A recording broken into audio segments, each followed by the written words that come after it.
Yo, what's going on, people? Welcome back to Football Therapy with me, your host, Jan. I hope you lot are all doing well today, friends. I really do hope that. Welcome back to Chelsea News, of course, the daily series. Every single darn day here on Football Therapy, where I see what's being said about the Blues, give you my opinion on said happenings, but more importantly, as always, dear friends, asking for yours. I feel like I'm not in the middle of the frame here. That's better, right? Jules Kounde, will he, won't he? Sevilla adding on money after an agreed deal, reportedly. Would Chelsea sneak something in before deadline day, which is tomorrow? Deadline day madness. I'm going to be keeping a close eye on deadline day to see any last minute movements. It could be exciting, sometimes it is, often it isn't. Anyway, we're going to be citing an extract from David Ornstein's column in The Athletic for context of Wagwan with Jules Kounde. If you want to show some love and support, please do drop a like on this video. It means a lot. Consider subscribing if you're new to the experience. You might dig it. Of course, you can follow me on Instagram for exclusive nudes. At Football Yannick. Lots to get into today, but thank you for dropping a like. Yeah, it means a lot. It helps here in the dark abyss that is this YouTube algorithm that, is really rather difficult to navigate. So we're going to look at this article, or the extract from the column from David Ornstein, see what's happening with Jules Kounde, and then we can speculate on, I don't know, Hudson-Odoi to Dortmund, another midfielder coming in. It really does look like we need this midfielder. Yes, of course, Trevor Chalobah stepped into the midfield at Anfield to defend a result, essentially, and Thomas Tuchel has actually already said this. He says, yes, he can be considered in midfield, but perhaps not in the same way as Kovacic, Kante, or Jorginho play, more as an actual conventional CDM defending transitions like he did for Lorient in Ligue 1 last season, which makes a lot of sense. I trust Thomas Tuchel and his intelligent football knowledge, of course. He is the sensei of winning football for me at the moment. Let's have a look then. This, of course, is the Athletic article, Jules Kounde. Ornstein's column. I will put this in the link to this article in the description. I urge you guys to check out The Athletic. Not sponsored by them. Although, hey, guys, if you're watching, I'm open for discussions. Two discussions. Let's have a little read, friends. Chelsea deal for Kounde looks over. Let's look for some context. Chelsea have halted their proposed signing of defender Jules Kounde and are not expected to resurrect the deal unless Sevilla reduce their asking price. Context so far. Jules Kounde long ago agreed personal terms with Chelsea, really wanted the move. Reports suggesting that he skipped training and matchday squads to try and force a way into the Chelsea team.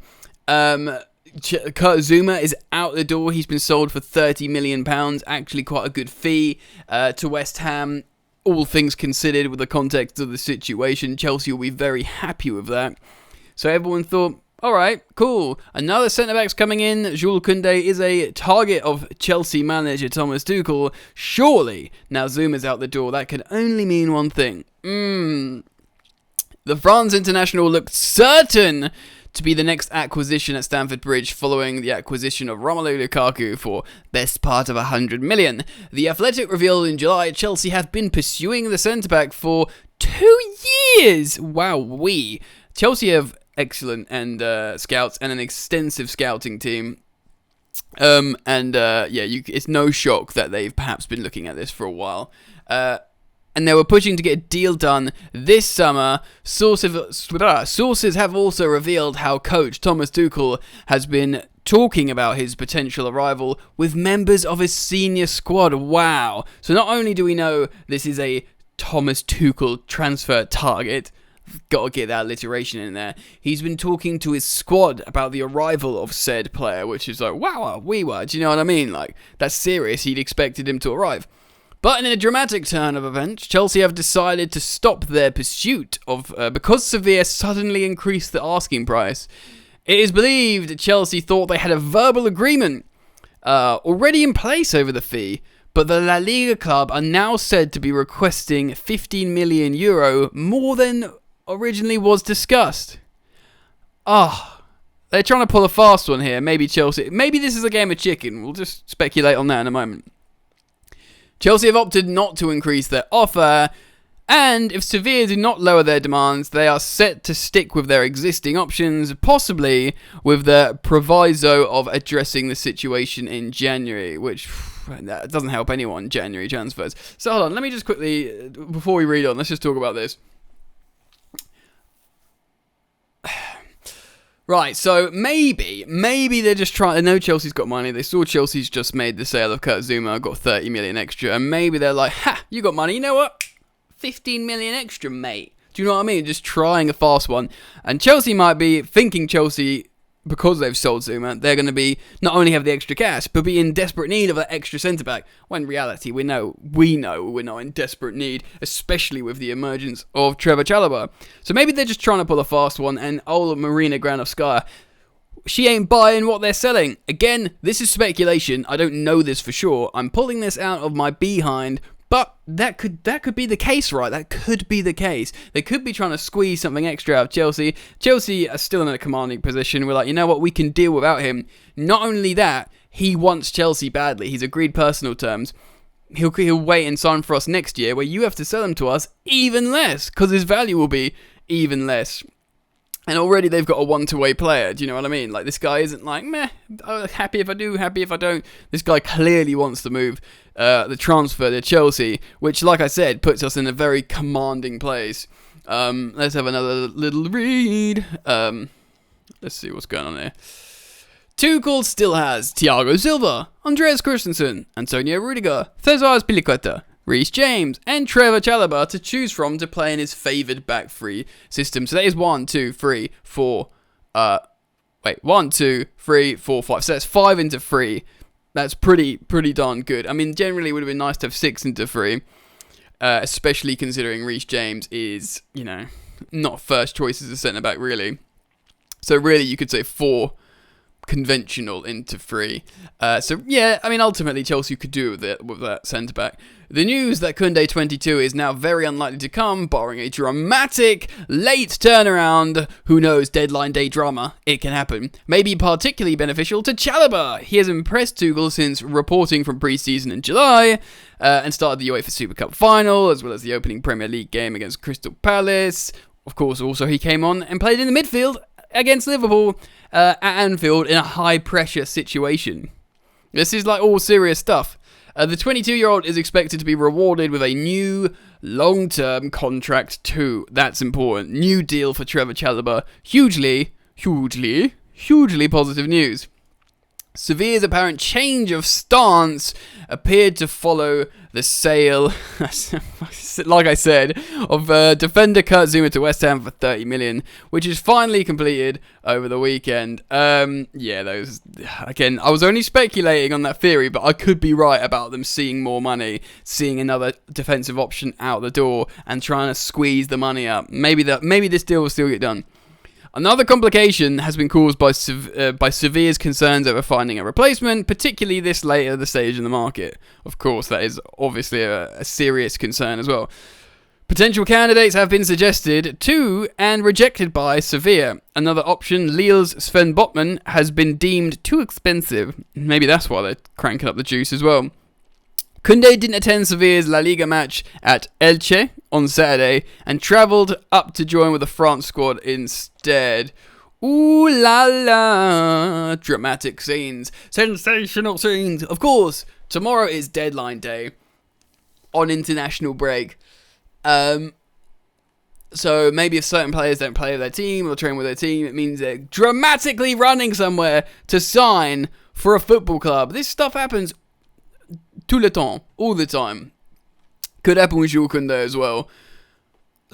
It's not the be-all or end-all. Chelsea have an excellent squad. We have 5 options going into 3, like previously stated. We've fixed the biggest problem in Romelu Lukaku, but I personally think if Thomas Tuchel has been chatting to his staff and senior footballers about the arrival of Jules Kounde, he was seriously banking on and planning on him arriving in this team. So I think Tuchel might be a little bit miffed if this doesn't happen. He won't, excuse me, I'm just burping in the mic. He won't show it because he's been super chill and quite agnostic about the potentialities and transfers and stuff. But I think deep down, he'll be annoyed at this because he wants these options. And he did use Zuma, lest we forget. He didn't favour Zuma, but he used him. He used him off the bench. He started him in the Super Cup. He started him in the old game. Remember, we won games with him in the starting lineup, like Atletico Madrid in the Champions League. Huge profile games. Under Tuchel, used Kurt Zuma. So he does use him, and he would have used him again. He just didn't preference him. So that is another option and cover out the door in a season where it's going to be more demanding for Tuchel than it was the last 6 months of the last campaign. More competitions, longer stints with certain players under his coaching. So I think personally he might be a bit annoyed about that. This deal could still get over the line. Chelsea could squeeze the cash. It could be a game of chicken. And also Chelsea might make a move for a midfielder. Kante having that sort of niggly injury again, and then just having Jorginho and Kovacic. Yes, bringing Chalobah in as a sort of conventional CDM is great and it's helpful, but it's not what Tuchel wants in terms of how he plays. He said this in his press conference, what he demands out of his midfielders and how they play is quite unique and elite. And it's not to say Chalobah can't do that eventually, but just to expect him to do it immediately with little coaching and the fact how last year he hadn't been playing like that, When he arrived, Kovacic and Jorginho know how to play like that. So I think he'll want a midfielder as well. I think he would have survived without a defender if we didn't sell Zuma, but now I think he might be a bit miffed. Again, speculation here. No one take this as gospel, but I think we need a midfielder. We can't have 2 into 2 or like 3.5 into 2. We need 2 into 2. We can't overcook Kante, in terms of his injury and fitness. We might start seeing someone else playing in midfield, like I guess a Chalobah or Reece James, even if they're not the ideal profile for Tuchel. But I think there could be a dramatic deadline day signing for Chelsea, whether it be a midfielder or a defender, or who knows, both. Remember, Chelsea have made loads of deadline day signings. It could happen. Remember the Conte season when we had like 3 on deadline day or something crazy like that? So don't be surprised if we get 1, and that's not crazy. Let me know what you think. Comment down below. I'll be keeping a really close eye and a close ear on all of this. So make sure you keep it locked and you subscribe with the bell notifications icon on, and feel free to drop a like on your way out to show me that sweet, sweet love. But above all, enjoy the football, and I'll see you later.